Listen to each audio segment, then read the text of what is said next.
economics, education, entertainment, labor, law, politics, religion, sex, and war. If you do not understand racism, which is white supremacy, what it is and how it works, everything else that you understand will only confuse you. Confuse you. Confuse you. Confuse you. Confuse you. If you do not understand, confuse you. If you do not understand, confuse you. If you do not understand, confuse you. Confuse you.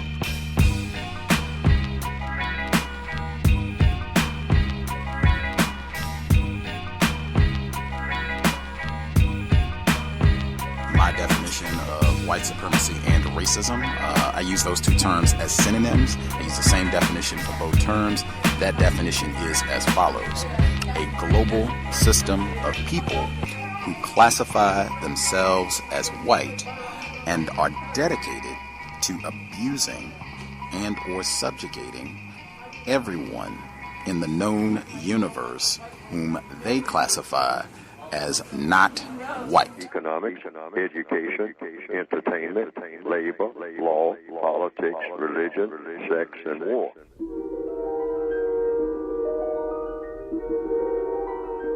There is a fifth dimension, beyond that which is known to man. It is a dimension as vast as space and as timeless as infinity. It is the middle ground between light and shadow, between science and superstition, and it lies between the pit of man's fears and the summit of his knowledge. This is the dimension of imagination. It is an area which we call the Twilight Zone. The white supremacists have two basic weapons. Direct violence, that's shooting you down and whatnot and dropping bombs on you and all like that. That's direct violence. And indirect violence, which is what? Deception. Anytime I'm fooling you to your detriment, and you don't know that you're being fooled naturally because I'm not deceiving you if you're not deceived, but they are the masters of deceit. So that's how they keep the system going. And how do you deceive people better? What's the mechanics of deceiving people? What's the logic of deception? You make things appear to be what they are not. So just like you said, yes, anybody who plays football knows that you look like you're going to pass one way and you pass another way if you're a good what they call a good quarterback. See, we understand it when it comes to the football field. Walking off the football field, we don't understand anything. If we play baseball or soccer or football, if you're a people of color, we know the mechanics of deception, all right? We're very good at it. But we don't pick that up at all once we walk out of the stadium, okay? But the whole world is a stadium. And the system of white supremacy is a whole world of deception. So you always look for the deceit. Anytime you see the white supremacists doing anything, you should think about two things under the umbrella of what are they up to now? And that is direct violence or some type of deception. You can't buy a car without being deceived. You can't get a car repaired without being deceived. Their whole society, the whole instrument, they practice deception 24/7. They burn midnight oil, figuring out how, as the people who are called red people used to say, speak with forked tongue, say one thing, mean another, promise one thing, and do something else altogether, okay? And be real good at it. Be the best in the world at it. Don't let anybody beat you at deceiving people. That's what the white supremacists do. So once you understand, like if you're in a card game, but you already know before you sit down that guy on the end of the table is a card shark. He knows how to cheat people at cards. Now, if you know that when you sit down, then you don't get surprised, okay? When you start losing your money, you know just about when to get up from the table, okay? Because you know that the person is deceiving you. But if you don't know that, you just sit there and lose your money, and say, well, I lost my money gambling. That's the way it works. What it is and how it works. And these black troops who had their lives on the line for a country which rejected them between wars, this story was not getting out there. Hi, I'm Nick Gillespie with Reason TV, and today I'm sitting down with Gerome Tuccille. He's best known for books like It Usually Begins with Ayn Rand, the first biography of Donald Trump. His latest book is The Roughest Riders, the untold story of the black soldiers in the Spanish-American War. Jerry, thanks for talking to Reason. My pleasure. This is a fascinating book that, as I was reading it, it both made me proud and profoundly sad to be an American. It's about race relations as they affected black soldiers from the post-Civil War era on. Talk about the Buffalo Soldiers who are at the center of this book. Who were the Buffalo Soldiers? The Buffalo Soldiers were essentially freed slaves after 1863 who were free in name only. They had no access to the economy, they could not get jobs, so most of them joined the army. In the early 1890s, they wound up fighting Indians out west, and they got the name Buffalo Soldiers from the Cheyenne and a couple of other tribes who said that they fought like buffalo. You know, they shot them full of arrows and they still wouldn't die. And of course their appearance with the shaggy manes and the dark skin and so on said they looked like buffalo. So the name stuck. It came And these guys, the Spanish-American War, which famously features Teddy Roosevelt, he leading the Rough Riders up San Juan Hill, and we'll talk about that in a second. You know, this became the first kind of modern war for American troops to be involved in. Right. How did the Buffalo Soldiers end up fighting in the Spanish-American War? Well, after the Indian Wars, they came back, and America loved them when they were fodder for the wars, but then they had these armed blacks in their modern society, and white people resented them. They were afraid of it, you know, these armed blacks, uprisings and so on. So at the time, Teddy Roosevelt was agitating after the sinking of the Maine and Havana Harbor to go down and take on the Spanish, even though there was no proof that the Spaniards sunk the Maine.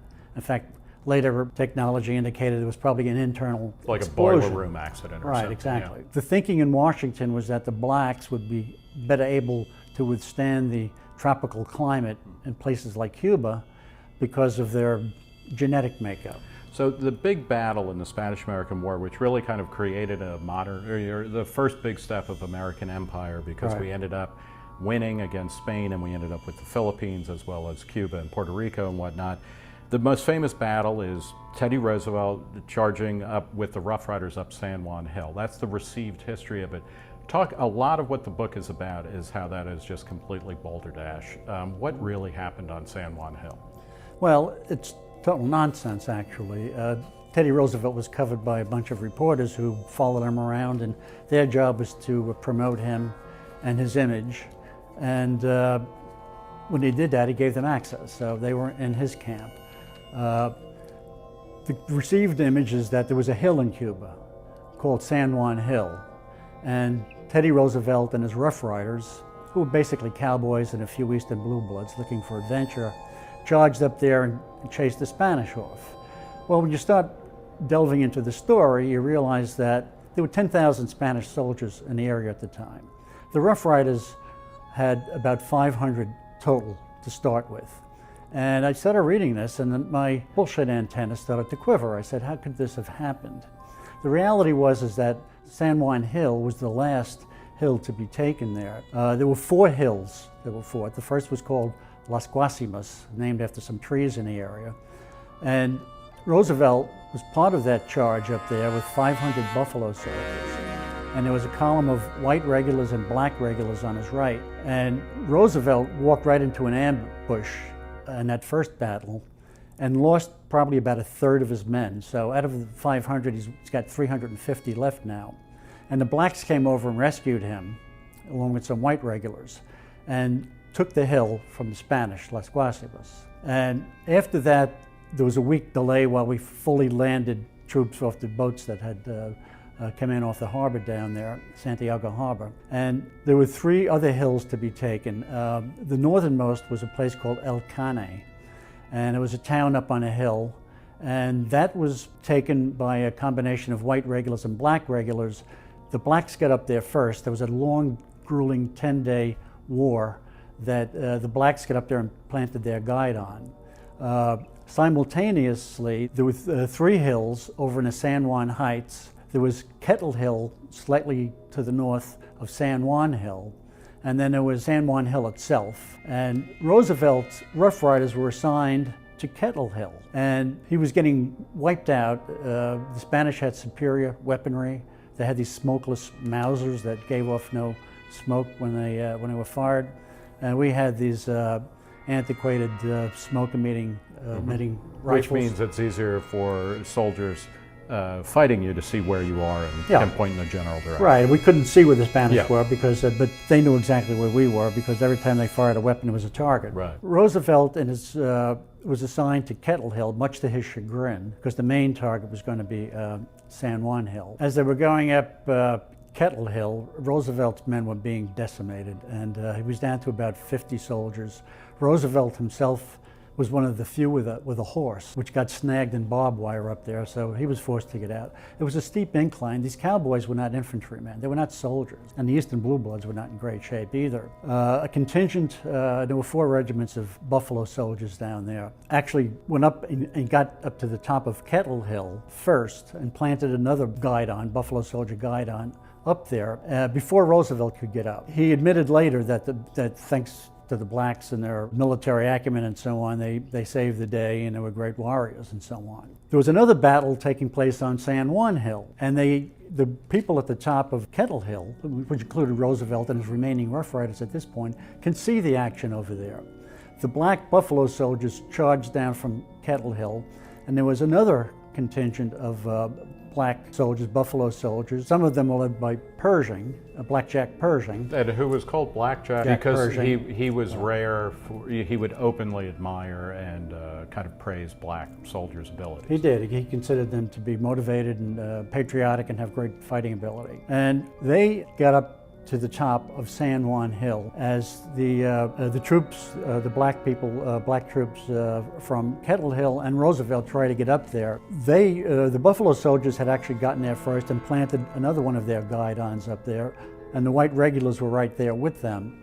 Roosevelt did not get up to the top of San Juan Hill until the fighting was over. But of course, waiting up there were these 6 hand-picked reporters, one of whom was Stephen Crane, who was the most independent of them all because he was famous for having written Red Badge of Courage. And of course, they gave him the big reception, and Roosevelt straggled up there with just a handful of the remaining Rough Riders. But the cameras were focused on him. He was great copy. The media loved him because he was a colorful character, an adventurer, etc. And then he wrote a kind of definitive account of the Spanish-American War in which he was the starring soldier.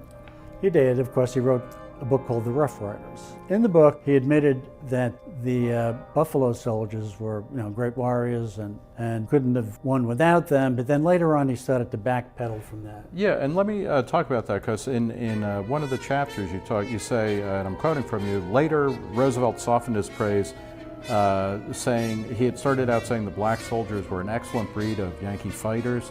Then he was like, now they're about as good as a typical white set of soldiers. And then finally he said that they only performed their duties well because they were peculiarly dependent on their white officers. And then finally he came to a point where he was saying, and this is a Theodore Roosevelt quote, Negro troops were shirkers in their duties and would only go so far as they were led by white officers. Right. What was asserting itself there? If the story got out, and there was one reporter, a fellow named Cashin, who was the only one assigned to cover the Buffalo soldiers. If word got out that they were the real victors there and so on, it would diminish Roosevelt's glory. And that's what he was all about, was self-empowerment. And so he started to backpedal and claim that they only did as well as they did because they had white officers. Well, of course, they weren't allowed to have black officers. And then later on, racism totally took over when he said they were shirkers and he had to pull his gun to keep some of them from moving, heading back down the hill, which was a total fabrication. So it was Roosevelt preserving his image and not allowing anybody else to share any of the glory. What is your goal in writing a book like The Roughest Riders? My goal is I see a story which strikes me as total nonsense. And then reading between the lines and realized that this footnote in history about the role of the Buffalo Soldiers has remained that for the most part. I mean, there have been a few other books. Gail Buckley wrote a book called American Patriots, but there's a chapter on the Buffalo Soldiers. And there are a few others, but it was all piecemeal out there. I mean, the research on this book was a killer for me. It probably lasted about a better part of 4 or 5 years. But I read everything ever written about it. I had Library of Congress material, help from the National Park Service and the Rangers who in charge of the Buffalo Soldier Project. So I got all this stuff together, and I realized that this is an American story which has been buried, and these black troops who had their lives on the line for a country which rejected them between wars, this story was not getting out there, and nobody else was writing it, so I just decided to go and plunge ahead and do it myself. Do you think that, in many ways it was Harry Truman who integrated the troops for the Korean War, somebody like Colin Powell, who I think graduated college at ROTC in 1959, became the Secretary of State. Have blacks, at least in the military, have they reached parity with whites? Well, I think they have today, and Powell himself said that he never really suffered from a lot of discrimination. He was a light-skinned black, and he grew up familiar with a lot of white culture and so on. So he personally did not see a lot of that. Racism exists in this society, and I'm sure that even blacks in the military today, when it's integrated, experience it to a great extent. As you mentioned, Harry Truman, with an executive order in 1948, ordered the military to be integrated, but even after that it took quite a few years for it to fully happen. During World War II, previous to that, of course, we had black units segregated from the whites. I think racism is prevalent in this society even today. And I have grandchildren, 3, who range in age from 10 to almost 14. And I think of them as maybe the first colorblind generation in this country. I mean, they all have friends who are Asian, black, and so on, and they don't even think in those terms. Whether that's true nationally or not, I don't know, but I think that's a hopeful sign out there. Well, hopefully your grandchildren and mine will read the Roughest Riders and remember where they're coming from and how bad things could be and how much better things can be. So thank you, Gerome Tuccille. The book is The Roughest Riders, The Untold Story of the Black Soldiers in the Spanish-American War. For Reason TV, I'm Nick Gillespie. You are now listening to P.A.R. People Activity Radio, and I'm your host, JohnGHorse. Welcome. You have found your family in a peaceful place. P.A.R. aims to be a family-friendly information distribution program seeking to inform non-white people, in particular black classifieds, and assisting in counter-racist codification. The title of today's show is The 1898 Battle of San Juan Hill, Buffalo Soldiers, and the Myth of Black American Cowardice. Yes, indeed. Here on PAR, People Activity Radio, we aim to remove confusion. In this particular case, we're discussing the Battle of San Juan Hill in 1898. Now, if you know anything about 1898, around the mid-1880s and the 1890s was the beginning of what we call the reconstruction of white supremacy. To understand the reconstruction of white supremacy, you have to understand what took place during the Civil War. The Civil War was basically a war that was won by the Union. Defeating the Confederacy, which would be the Southern states who seceded from the Union. The Confederacy, who armed, trained, and allied with the 5 civilized tribes, along with nearby neighboring Spanish-speaking nations. But I digress. And they were pretty much whooping the brakes off of the North and or the Union. Then President Abraham Lincoln reluctantly armed people who were classified as Negro, who were identified as slaves, who, for all intents and purposes, were a designated loser class of people who pretty much built the foundation of the 13 colonies, free of charge, by way of enslavement,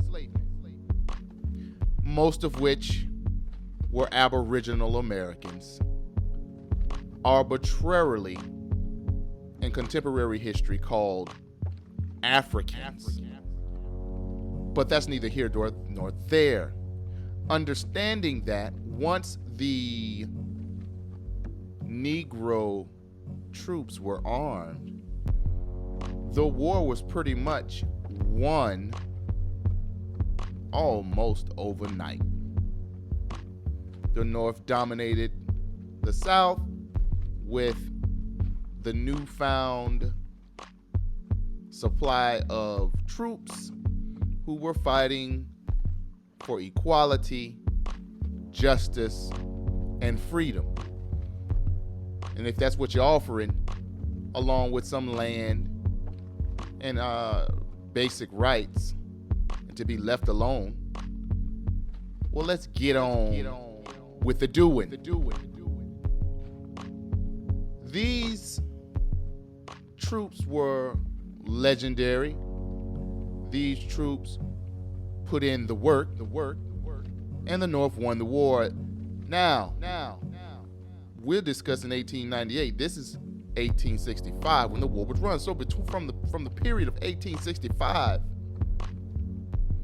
to around 1870s and the 1880s, foundational Black Americans, descendants and veterans of the Union Army, had been given little pieces of land, little sections in towns, and were pretty much left alone.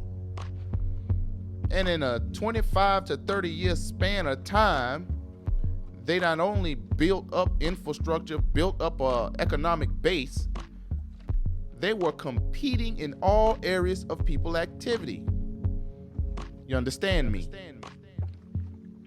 That's when we get to the late 1880s and 1890s. The suspected white supremacists who were in charge had to reconstruct white supremacy, because if they didn't, they would have been lapped over by folks who were 25 to 30 years removed from enslavement.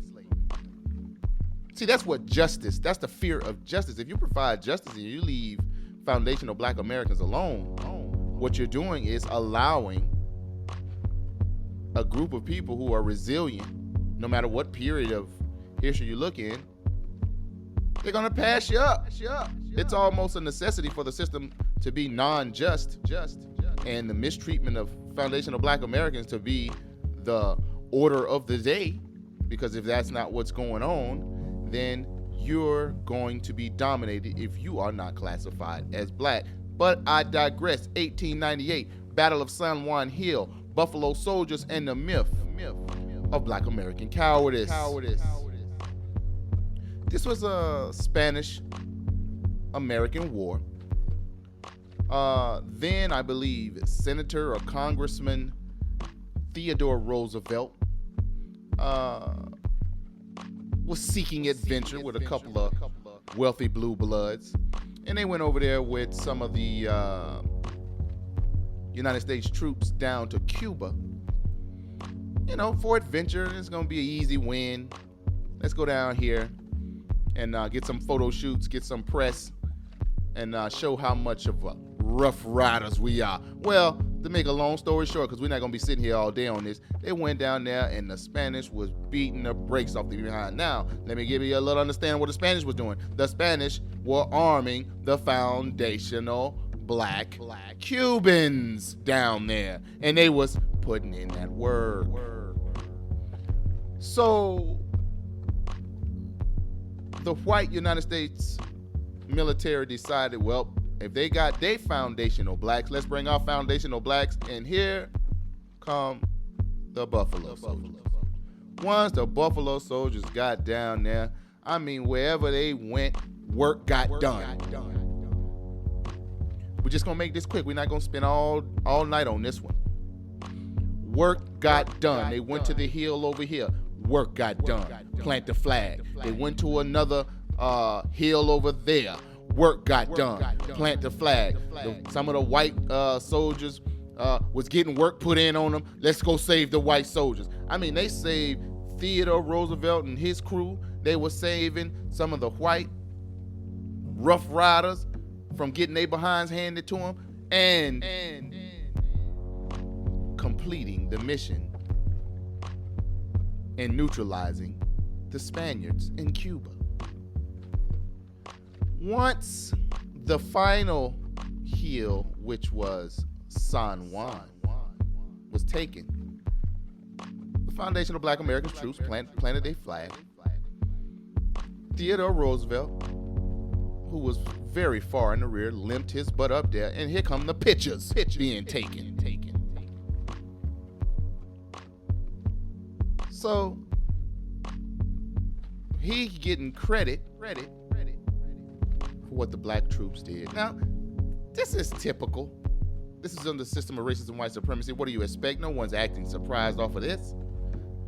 Deception, like Neely Fuller said in the clip prior to me speaking, is indirect violence pounded upon people whom are classified as black. And in this particular case, the indirect violence is an indirect misinforming of the masses. Because why is it so difficult to give credit to the troops who actually won the war?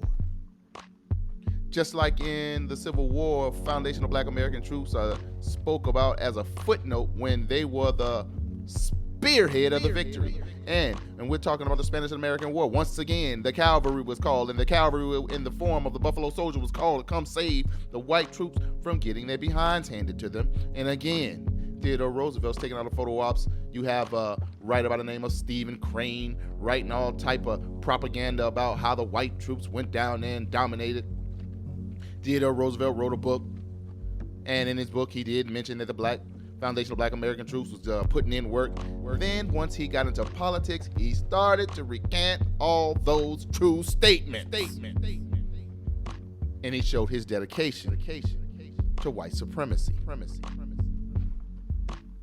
You understand me? The legacy of racism in the U.S. military is a long, well-documented legacy. And one would ask, why would foundational black Americans fight for a country who never fought for them? That's a good question. I guess we'd have to be back then in those times to get the true context, because we still fight today, and the country doesn't fight for us. So the finger pointing, you really can't do it, because we're still doing what we was doing back then. We're still doing it now as it pertains to participating in United States military. But I digress. 1898, Battle of San Juan Hill. The Buffalo Soldiers was the heroes who didn't get any credit.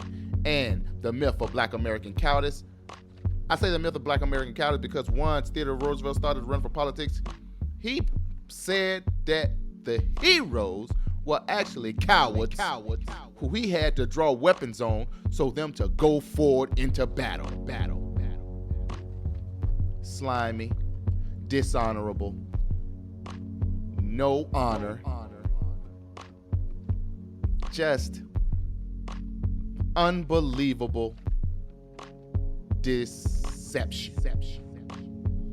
And by the way, Theodore Roosevelt became the 26th president of the United States of America. Here on P.A.R, we aim to remove confusion. That is our goal. So we revisit historical events with an attempt to analyze it with black self-respect. Now, these black troops who was putting all this work in particular these black troops in the Spanish-American War, come back home to be targeted by white supremacists because they were military trained in uniform. If you listen to this show on the regular, I have countless accounts of foundational black American veterans being the number one target of mob violence and lynching. This is P.A.R, People Activity Radio.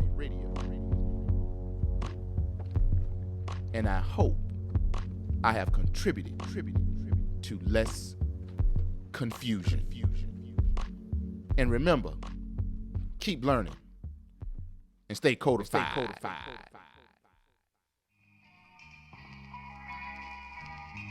Economics, education, entertainment, labor, law, politics, religion, sex, and war. If you do not understand racism, which is white supremacy, what it is and how it works, everything else that you understand will only confuse you. Confuse you. Confuse you.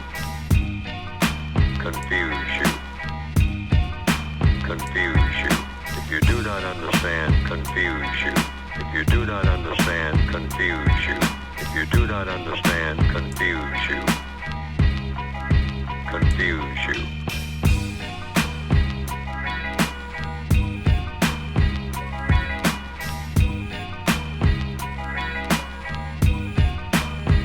My definition of white supremacy and racism, I use those two terms as synonyms. I use the same definition for both terms.